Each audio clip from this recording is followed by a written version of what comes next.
Assalamualaikum warahmatullahi wabarakatuh. Selamat berjumpa kembali Bapak Ibu warga belajar yang berbahagia.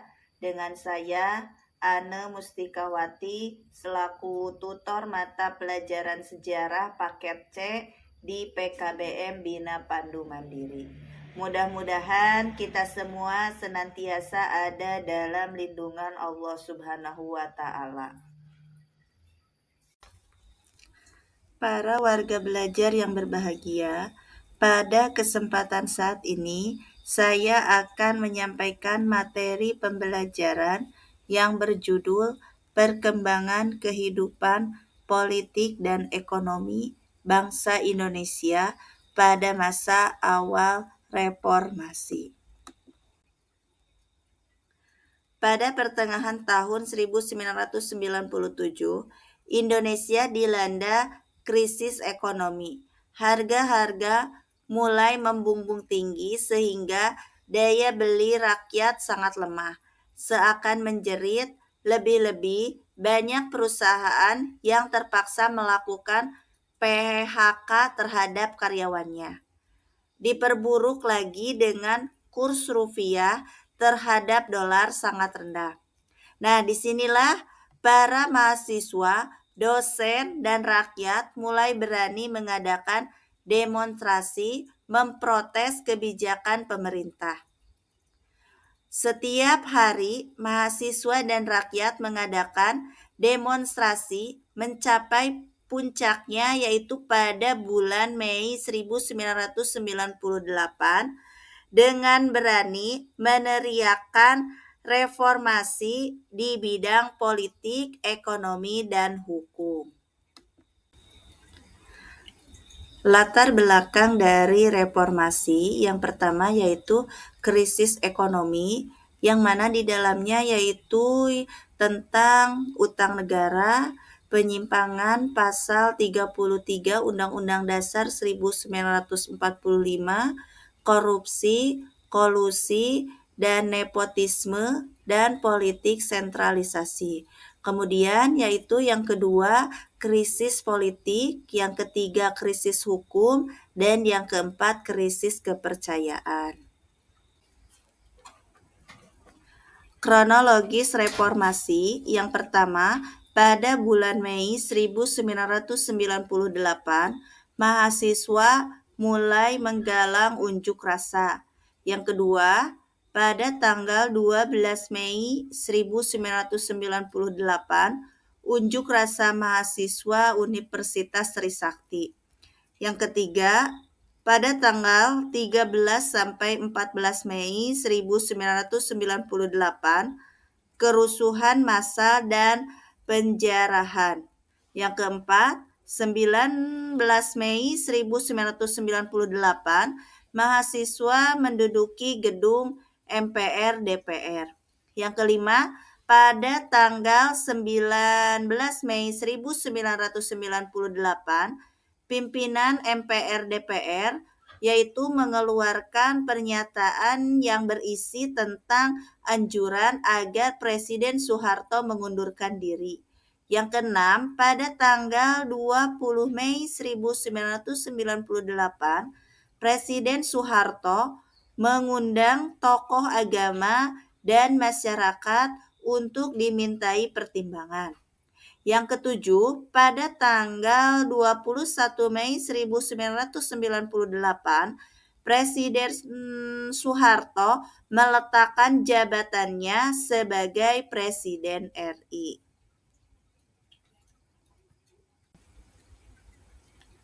Masa pemerintahan B.J. Habibie 21 Mei 1998 sampai 20 Oktober 1999.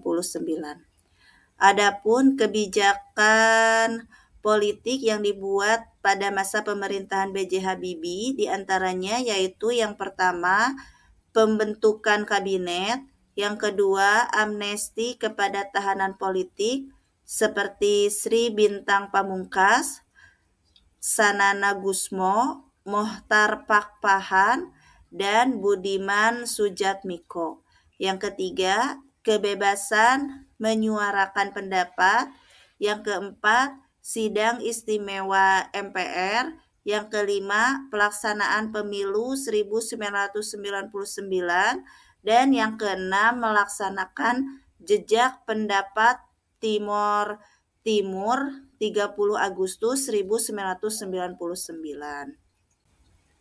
Kebijakan ekonomi yang dibuat pada masa pemerintahan B.J. Habibie, diantaranya yaitu yang pertama, rekapitulasi perbankan, yang kedua, rekonstruksi perekonomian nasional, yang ketiga, likuidasi beberapa bank, yang keempat, menaikkan nilai tukar rupiah terhadap dolar US di bawah Rp10.000. Yang kelima, implementasi reformasi ekonomi. Pada masa pemerintahan Abdurrahman Wahid, pada tanggal 20 Oktober 1999 sampai 23 Juli 2001, yaitu ada permasalahan pemerintahan.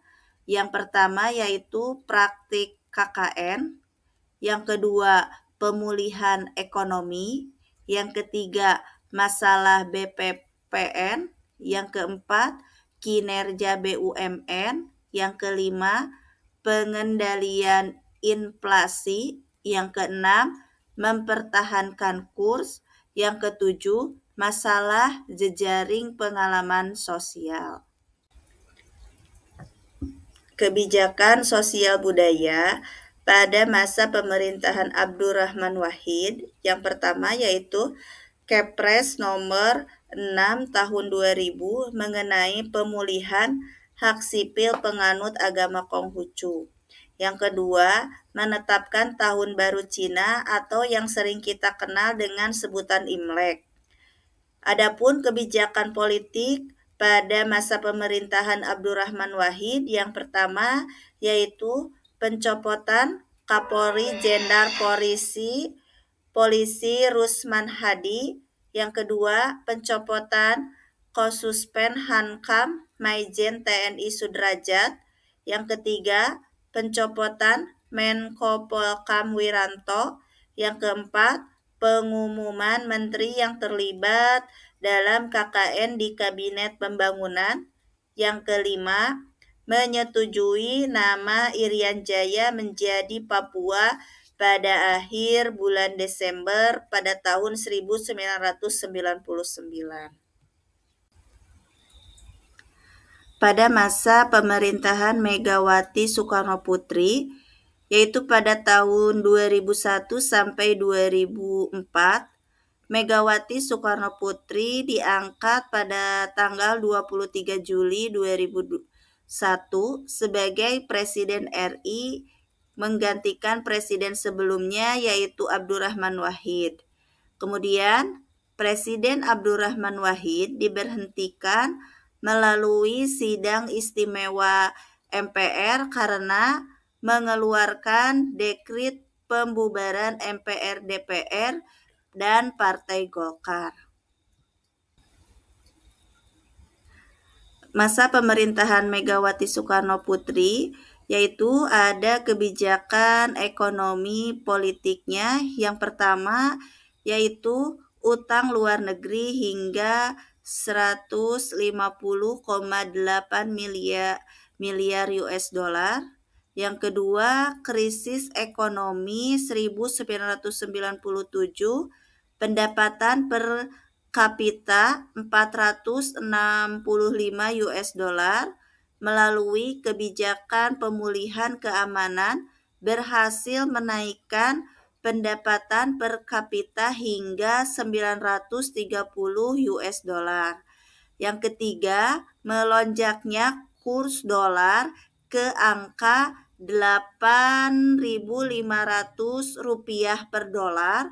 Yang keempat, privatisasi BUMN. Yang kelima, memperbaiki ekspor. Yang keenam, pemberantasan korupsi melalui Badan KPK.